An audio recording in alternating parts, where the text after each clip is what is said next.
Olá, seja muito bem-vindo ao Jornada da Calma. Eu sou Helena Galante, companheira de jornada de vocês, e hoje tenho o prazer de receber aqui no Jornada para conversar com a gente o Rossandro Klinger. Rossandro, seja muito bem-vindo. Ô Helena, bom dia, é uma alegria estar com você aqui, a gente poder fazer esse bate-papo gostoso, ainda mais com um podcast que se propõe algo tão fantástico, né? Uma jornada para calma, num mundo super agitado, que inclusive foi obrigado a se acalmar, mas ainda resiste a tudo isso. Talvez a gente escolher essa jornada seja uma escolha muito inteligente. Eu vou falar que o meu dever jornalístico tem que contar logo no começo que a gente vai falar de um livro que é O Tempo do Autoencontro, Como Fortalecer-se em Tempos Difíceis e Vencer os Desertos da Vida, lançada pelo selo Academia da editora Planeta. Só que antes de falar do tema do livro, na verdade eu fiquei com vontade de te contar das coisas que eu senti enquanto eu estava lendo o livro. Primeiro, uma sensação de... Quando a gente está falando de tempos difíceis, normalmente a gente fala de tempos em que a gente se fecha, né? E tem esse momento de se retrair, de pensar, de quase como você volta ali para o ninhozinho e fala, e agora, né? O que eu faço? Só que a hora que eu estava lendo o livro e você generosamente compartilha tão genuinamente as coisas que você sentiu, eu falei, gente, eu estou sentindo que eu estou fazendo parte desse momento, eu estou entrando dentro desse momento também de retração para poder participar depois do momento de expansão. Eu achei muito íntimo o jeito que você escreve, e eu fiquei pensando quanto de coragem não precisa para compartilhar coisas às vezes difíceis que você já passou, e abrir assim para as pessoas mesmo e falar, ok, as pessoas podem aprender com isso também. Como é que foi? Eu não sei se você já leu ele todo, né? Porque tem coisa mais punk lá na frente que eu conto sobre a minha vida, assim. Bem, eu penso que a maior contribuição que eu posso dar, e qualquer um de nós pode dar, para além do que a gente lê, para além da minha experiência de anos de atendimento clínico, de aula, de palestras, é a minha própria forma de, digamos, interpretar tudo que a mim chega, todas as dores que por mim passa e também as felicidades. Ou seja, esse filtro pessoal que cada um de nós tem, ele é essencial, porque é a nossa contribuição única para a humanidade. E reside aí grande parte do sofrimento humano, né? Quando a gente abre mão de sermos quem somos, um ser único e completamente idiosincrático, para tentar ser a cópia de alguém que a gente admire, qualquer coisa que o valha. Pode até nos inspirar, mas nunca podemos abrir mão de quem nós somos. Então eu percebi, não adianta eu colocar aqui o que Freud falou, o que Jung falou, se eu não colocar o que Rossandro falou, sem a pretensão nenhuma de ser nenhum novo teórico da psicologia, não é essa a minha pretensão, mas assim, o que um ser humano comum, experimentando suas próprias dores e superando essas dores, ao falar disso, talvez encoraje as pessoas a entender que não existem heróis. Existem seres humanos comuns, que tem dia que consegue, tem dia que não consegue, tem dia que se odeia, porque o amor próprio, sabe, Helena, ele é tão, digamos assim, cheio de conflitos quanto um relacionamento a dois. Tem dia que a gente tá afim de estar juntinho, coladinho, tem dia que a gente não quer olhar para a cara, e isso acontece com a gente mesmo. Essa relação de nós conosco mesmo, ela tem esses altos e baixos, e é saudável que seja assim, e essa idealização, sabe? Porque eu percebia muito assim, os pacientes estavam no consultório, e às vezes eles olhavam para mim e faziam, mas para você é muito fácil, porque você nunca passou por... E quando eles diziam que eu nunca passei por problema, que eu nunca passei necessidade, eu pensava assim, dizia assim, você não sabe quem sou eu, você tá aqui com um cara que já, né, é igual aquela música, você não sabe o quanto eu caminhei para chegar até aqui. E aí eu pensei assim, bom, não vou dizer de paciente em paciente isso, porque é que o espaço de fala é do paciente, mas eu quero dizer para as pessoas no livro que todo mundo tem uma jornada, né? E essa jornada é uma jornada que nós passamos, bem ou mal. Por isso que, obviamente, quando eu fui escrever, eu pensei, eu vou me expor aqui, vou expor a mim, minha família. Eu pensei nisso, teve uma hora que eu pensei nisso, assim, algumas pessoas vão criticar, mas eu pensei, mas muitas vão se inspirar, muitas vão se identificar. Então, geralmente, a crítica é muito pequena, e eu não posso, em nome da crítica, evitar de inspirar alguém ou mesmo fazer com que a pessoa se identifique. Então, para mim, pesou muito mais essa inspiração e identificação do que a crítica. eu fico pensando nisso, sobre como a gente fica se comparando com os outros e fica querendo seguir o caminho do outro e colocando a nossa régua no tamanho da conquista ou da não conquista do outro. E até acho, enfim, uma conversa que eu tive com uma amiga também essa semana, mas eu fiquei prestando atenção nisso, assim, que acho que para psicólogo isso deve ser meio óbvio, mas para mim foi uma ficha que caiu, devo dizer. Que a gente sempre fala, a sociedade diz que a mulher precisa casar, a sociedade diz que depois dos 30 anos X, a sociedade diz. Eu falei para ela, o problema não é a sociedade, o problema é que tem uma sociedade dentro de mim que fica dizendo que eu tenho que fazer. Então, de certa forma, parece que eu acho isso que nem é tão meu, assim, que eu nem me reconheço.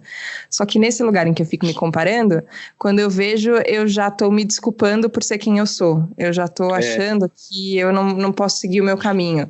Mas eu achei que você no livro também conduz isso, assim, que é quase uma autorização, uma permissão para segue o caminho que é seu. Exato.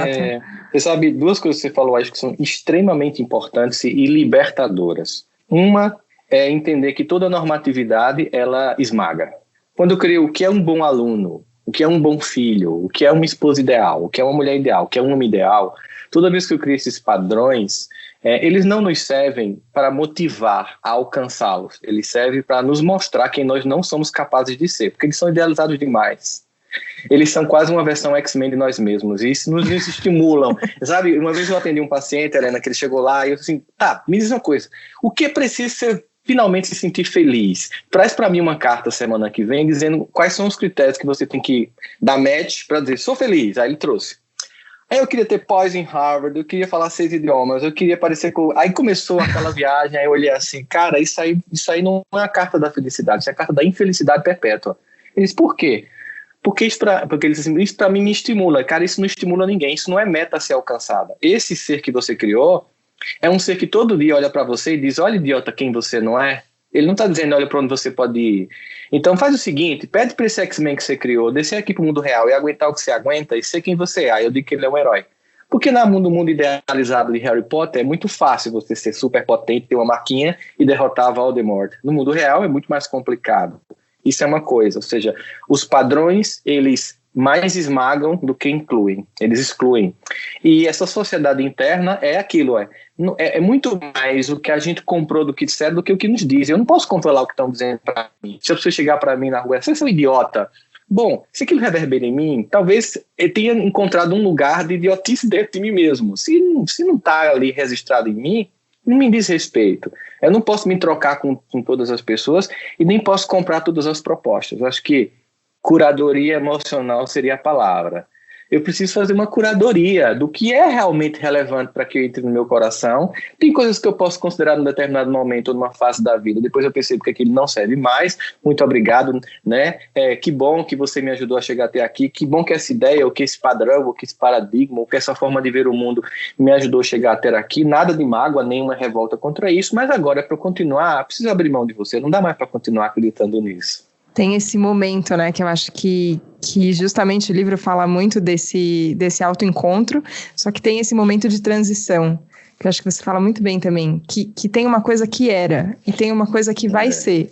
E tem esse período, e às vezes eu fico pensando assim, que tem quase uma aceitação, que às vezes é isso, eu tenho vontade de mudar alguma coisa em mim, eu falo, eu quero mudar, mas aí eu sei que ainda a coisa não aconteceu, ou que talvez outras coisas tenham que acontecer para essa mudança vir, não pensando lá em eu quero ser o Harry Potter, o mágico, o super-homem, ok, mas dentro das coisas concretas que a gente pode mudar, mesmo dentro delas, às vezes tem passos que a gente tem que seguir, só que eu acho que a gente não consegue lidar com esse vazio da transição, e por isso eu acho a imagem do deserto tão poderosa, porque tem um vazio, tem um espaço, né?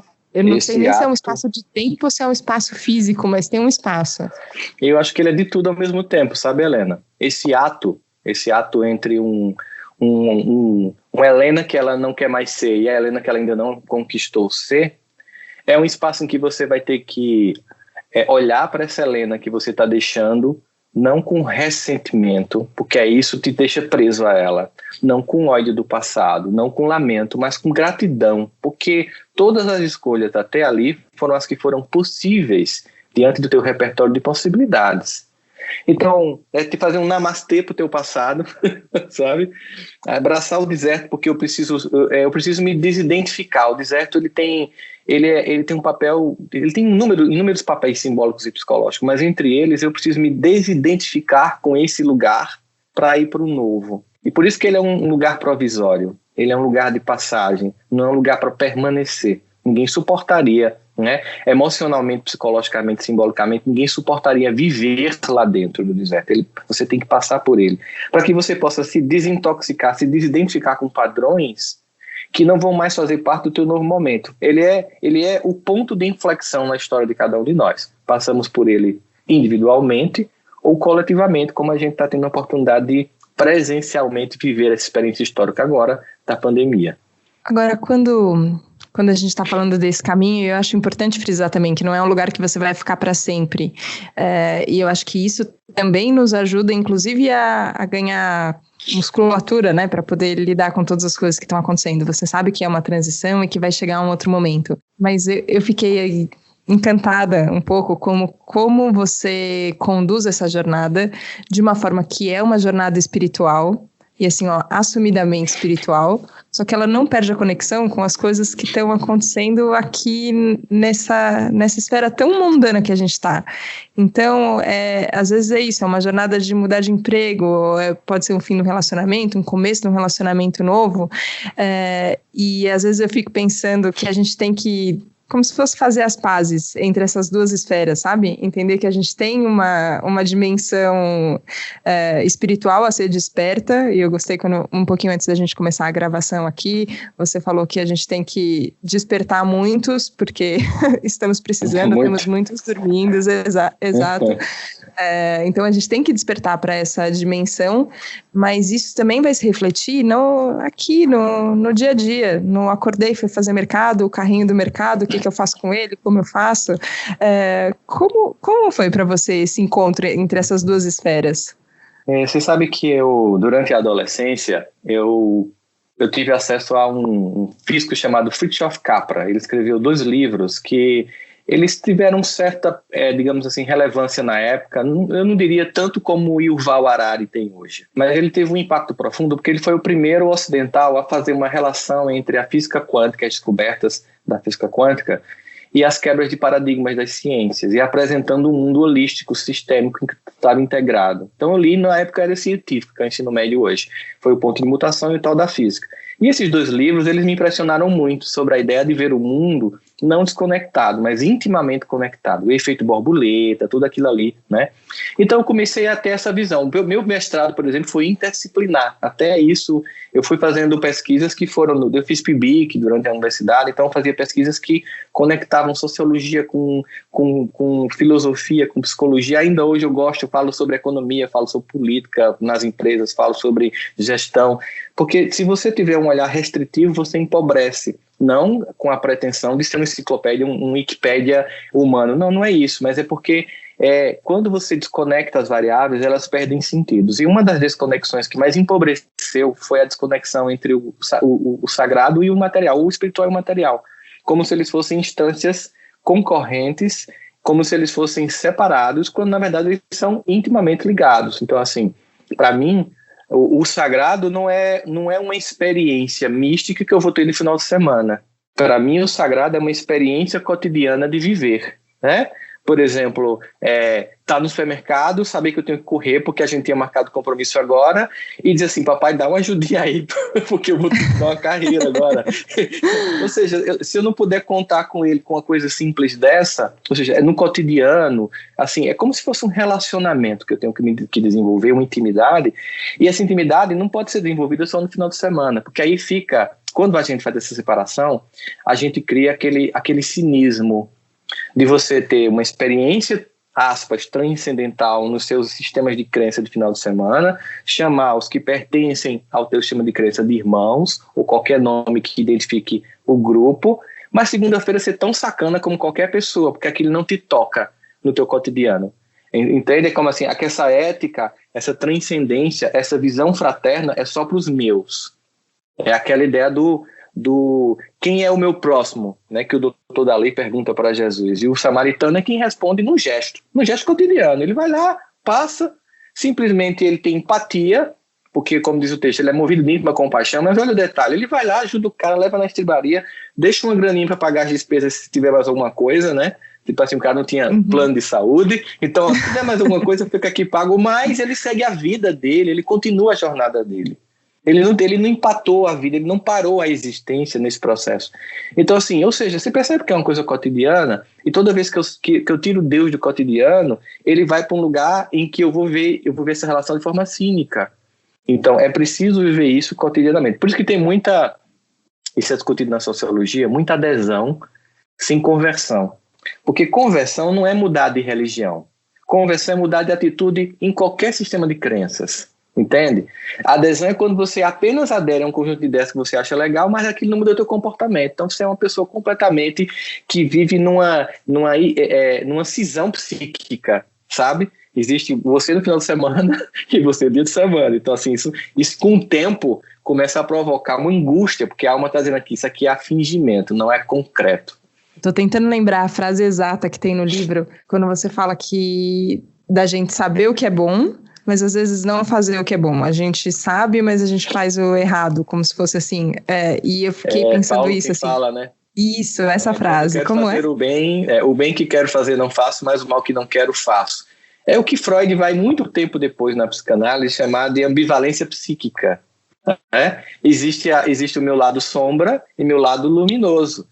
Quando eu não aceito meu lado sombra, o que é que eu faço? Eu projeto nos outros. Então, os outros que não prestam, ou que tem uma sexualidade diferente da minha, que é anormal, patológico, entende? Então, porque eu não estou vendo a minha sombra. No evento da mulher adúltera, para você ver a questão do cotidiano, você chega lá naquela hora da mulher lá, e eu falo assim, cara, por que ele não resolveu logo a parada? A mulher está na maior angústia.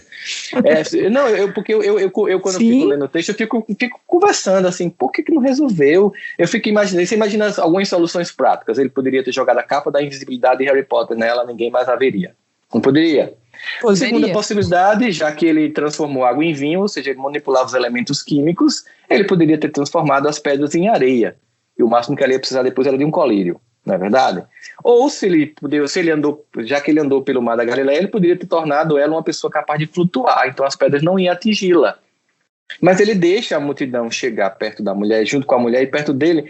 E ao mesmo tempo, quando você vê a cinematografia dessa cena, porque em qualquer filme de Paixão de Cristo, qualquer um dos diretores que já filmaram, essa cena é um clássico do filme, né? É uma imagem muito forte, né? Sempre ele com um olhar de julgamento para a multidão, tipo, quem são vocês?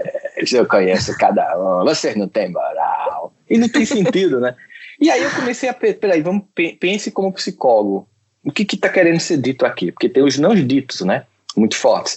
É que quando a multidão chega, ela está fazendo um clássico processo de projeção da sombra da mulher. Cada um tem suas próprias sombras, que não querem admitir porque dói, e estão projetando nela. Quando ele pergunta, que não tiver errado que atira a primeira pedra, não é uma pergunta para a multidão, é uma pergunta para os indivíduos da multidão. Ele recupera com uma simples pergunta a identidade pessoal de cada pessoa ali. E a multidão se dissolve psiquicamente e se comporta como indivíduos. E aí João, Maria, Pedro, Sara, que estava ali na multidão, pô, uau, caramba, quem sou eu? Aí a sombra que estava sendo projetada é reintrojetada em cada indivíduo. E aí o que eu acho mais fantástico é o seguinte, é que a gente se identifica na queda. A gente se torna igual no momento em que a gente derrapa, né? Então é como se a dor nos igualasse. Por isso que o deserto, ele deixa todo mundo... Você imagina, o cara é rico, tem PhD em física, está no deserto, e estou eu lá, psicólogo, sem PhD no deserto, não estou rico. De que adianta o PhD dele e a riqueza? No deserto a gente se iguala. Na dor, a gente humaniza a relação e torna um pouco mais horizontal uma relação que é muito desigual no cotidiano. Eu até já pensei, eu fiquei pensando nessa imagem do deserto mesmo, né? Que apesar de ser uma imagem mental muito forte, não é muito nosso cotidiano, né? Ir para o deserto, para um lugar cheio de areia, que não tem água, mas a gente consegue acessar, né? Qual é essa sensação de que adianta um diploma aqui, que adianta um diamante, que adianta uma pilha de dinheiro se não tem nada? Não, todas as coisas do mundo não adiantam nada aqui nesse cenário.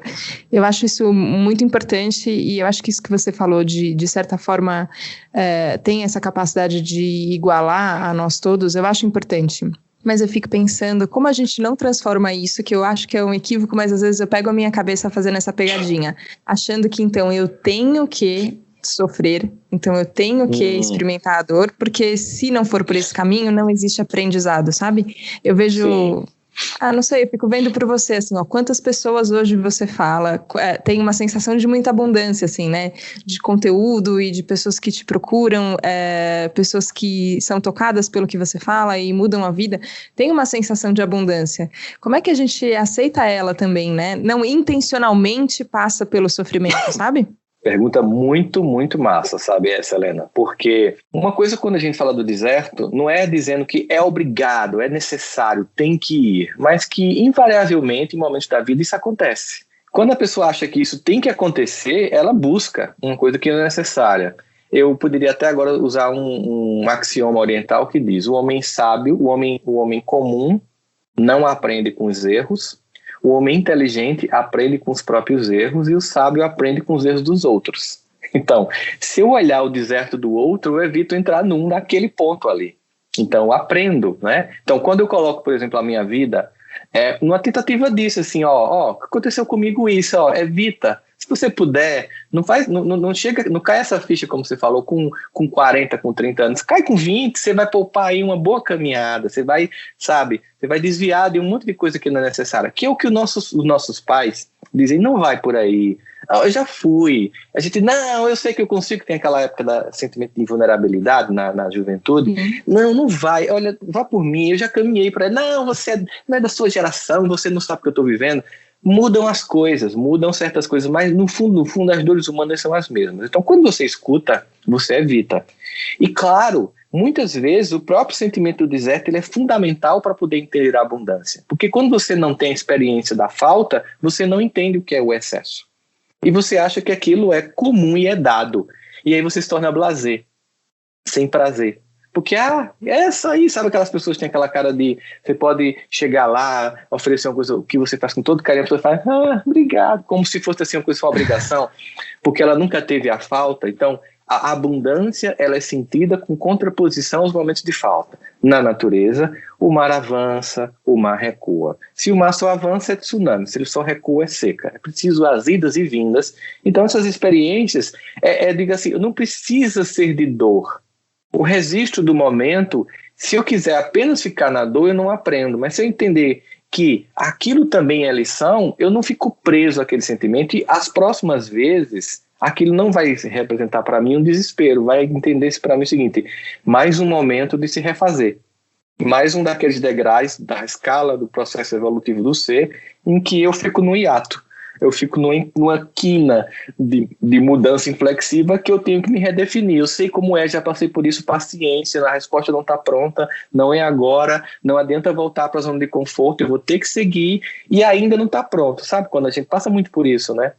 E vai ter que suportar. Você falou isso agora, me lembrou de uma coisa que eu ouvi muito e que eu acho que eu demorei para entender. Assim, você tem coisas para aprender com o que está acontecendo. E parece meio óbvio, né? Você fala, se eu tô passando por isso, alguma coisa eu tenho que aprender com isso. Mas eu demorei a entender que, de verdade, todas as coisas que eu julgava boas, que eu não julgava boas, qualquer que fosse a configuração do que estava acontecendo, eu tinha uma coisa a aprender. E eu acho que quando a gente mantém isso, tá aqui, eu querendo fazer um papel de pai e mãe no podcast, mas é verdade, compartilhando assim, porque foi uma coisa que a hora que eu entendi, mudou muita coisa, que tem lições e que a gente pode aprender as lições que tem e aprender rápido para poder continuar.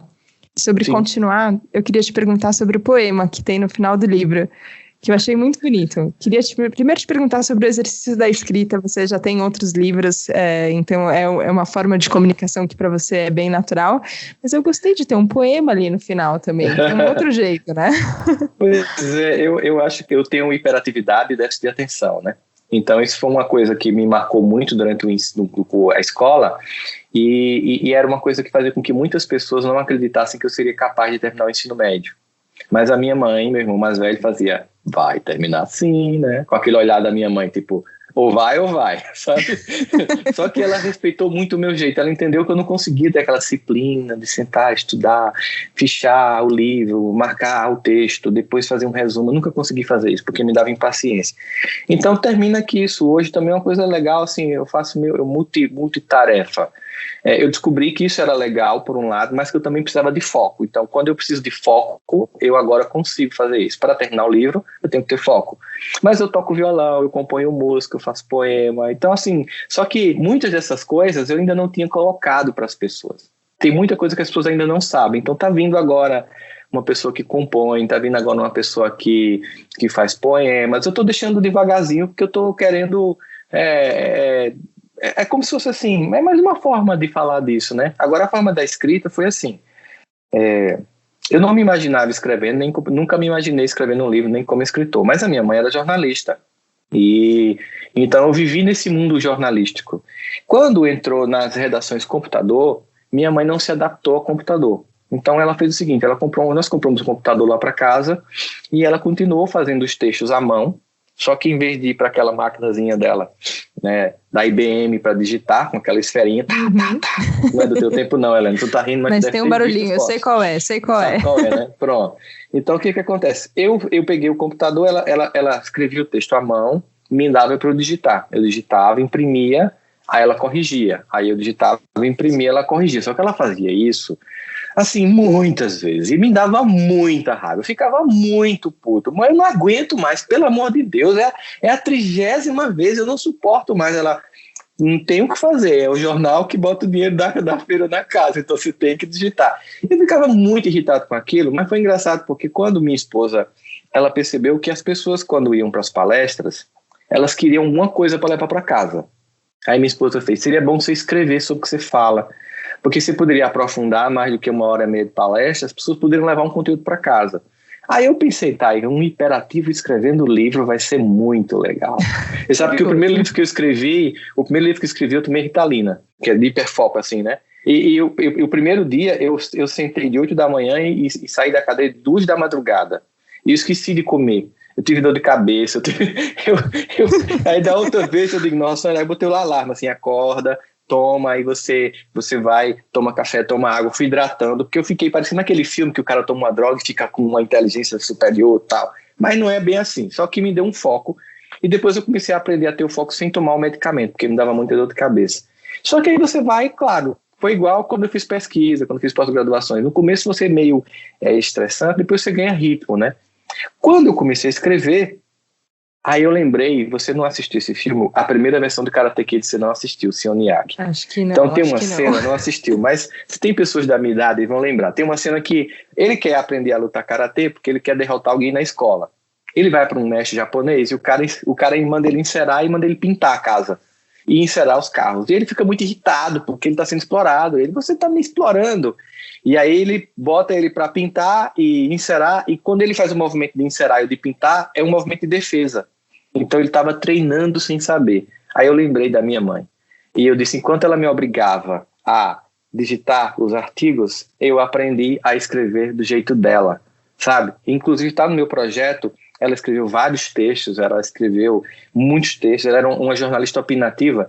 Está no meu projeto pegar esses textos e conversar com eles. Eu vou dialogar com esses textos para lançar um livro meu e dela. Ela já faleceu, mas eu quero fazer isso até como homenagem, porque ela é muito decisiva na minha trajetória, como outras pessoas. É bonito esse caminho da gente reconhecer que a gente estava sendo treinado e que a gente não sabia, e que a gente pode dialogar com o que aconteceu, né? E é vivo esse diálogo, né? Ele tem muitas coisas acontecendo. Rossandro, eu queria te agradecer muito pelo tempo, pelo caminho, que eu sinto que você se diz hiperativo, mas é muito presente. É uma delícia conversar com você, então tem muita calma, eu acho que nesse caminho, acho que por tantas coisas que você já passou hoje, o que chega aqui é uma sensação de muito afeto, muito carinho, muita presença, então eu queria te agradecer muito por estar aqui no Jornada da Calma. Obrigada. Eu que agradeço, Helena. Sempre que precisar, sempre quiser conversar, estou à disposição. Muito obrigado por ter lido o livro. Eu fico feliz que você tenha gostado, que ele te tocou assim. Espero que toque também outras pessoas, né?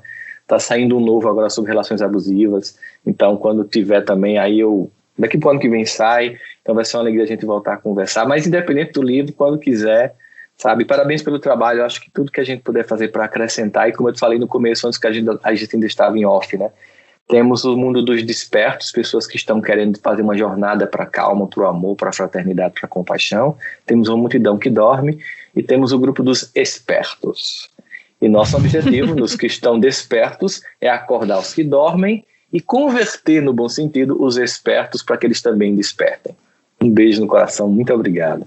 Seguimos despertos. Muito obrigada. Obrigada a você que nos acompanha aqui no Jornada da Calma. É sempre um prazer caminhar ao seu lado. E a gente se vê na próxima segunda, combinado? Um beijo. Tchau, tchau.